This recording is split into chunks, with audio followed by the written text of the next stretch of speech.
Hi, Jules Cruise Companion. Today I'm going to go over 8 random thoughts that I have about cruising. Have you had these thoughts yourself?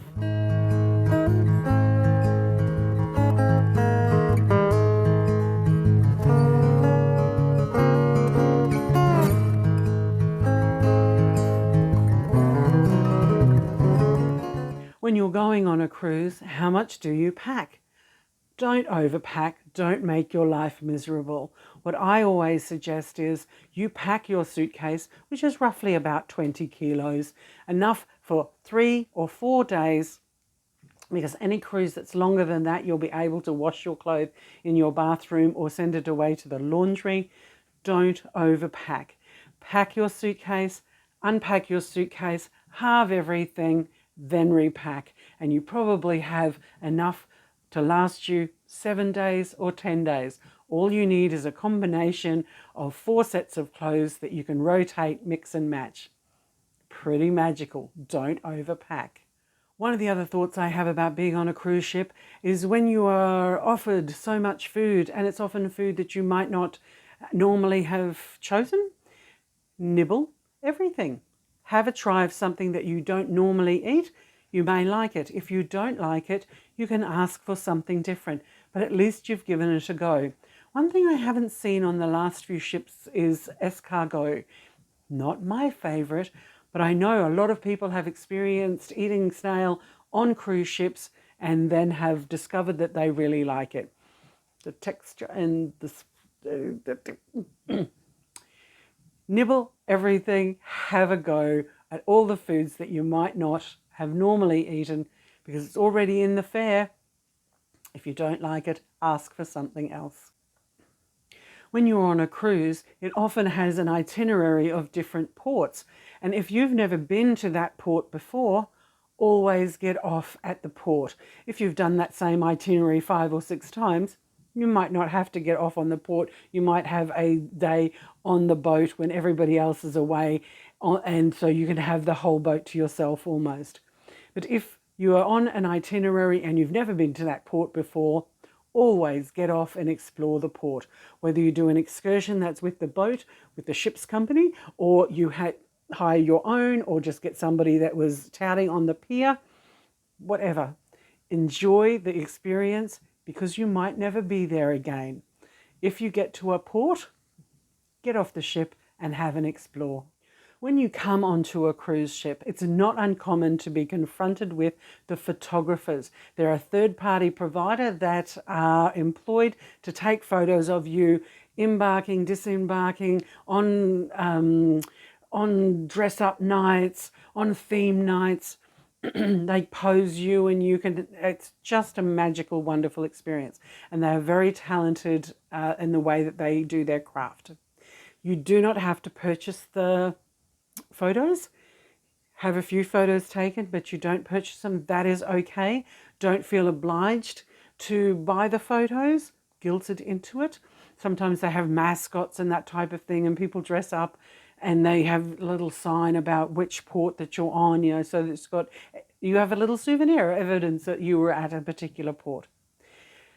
If you want, have the photos taken. If you don't have the photos taken.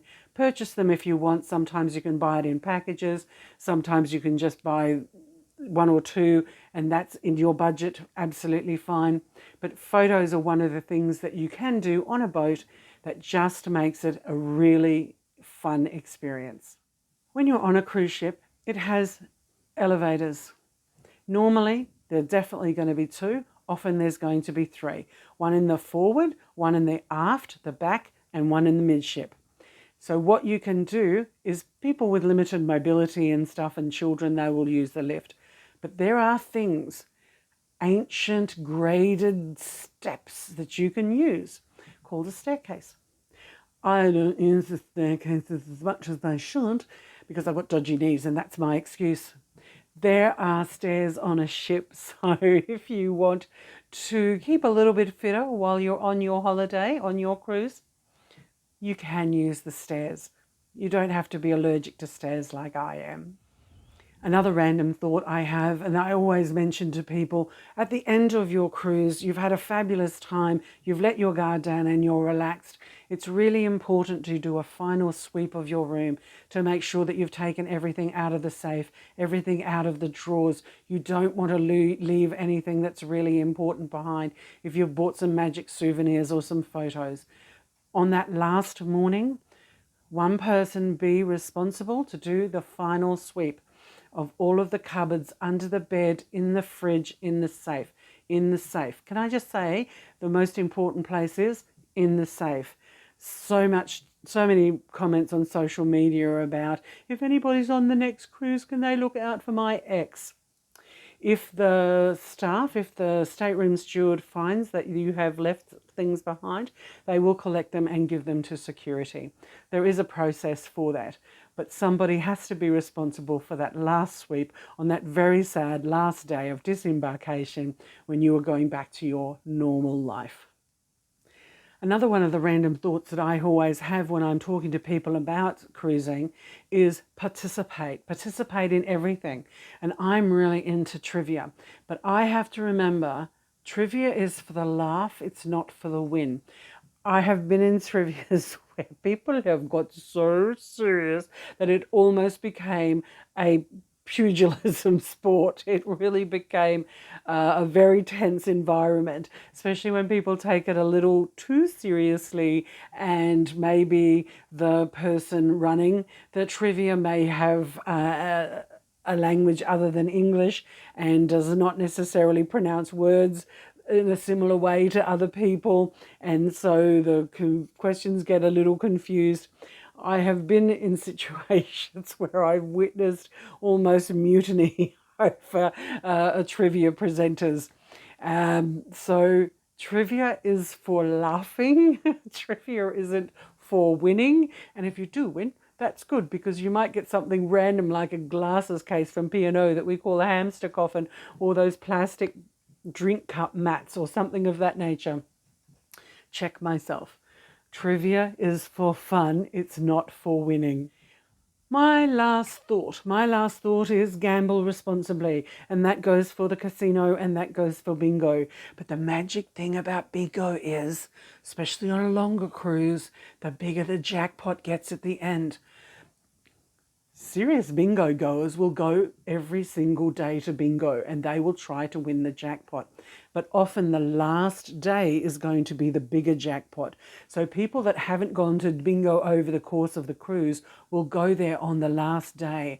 And if somebody is a newbie and they end up winning the jackpot, once again, they don't become very popular, because people have invested themselves over the course of the cruise in the bingo to win the bigger jackpot. Gamble responsibly. Play bingo if you wish, especially on that last day. But don't tell anybody I told you to do that, because people will get very cross at me, because that's the day of the bigger jackpot. So they are 8 random thoughts that I have had, and that when I'm talking about cruising to people, that I would suggest. I hope you might have had those same thoughts. Maybe not. Leave a comment down below if those are similar to the thoughts that you have when you're cruising. This is Julie, Jules Cruise Companion, saying stay safe, everybody, and happy travels.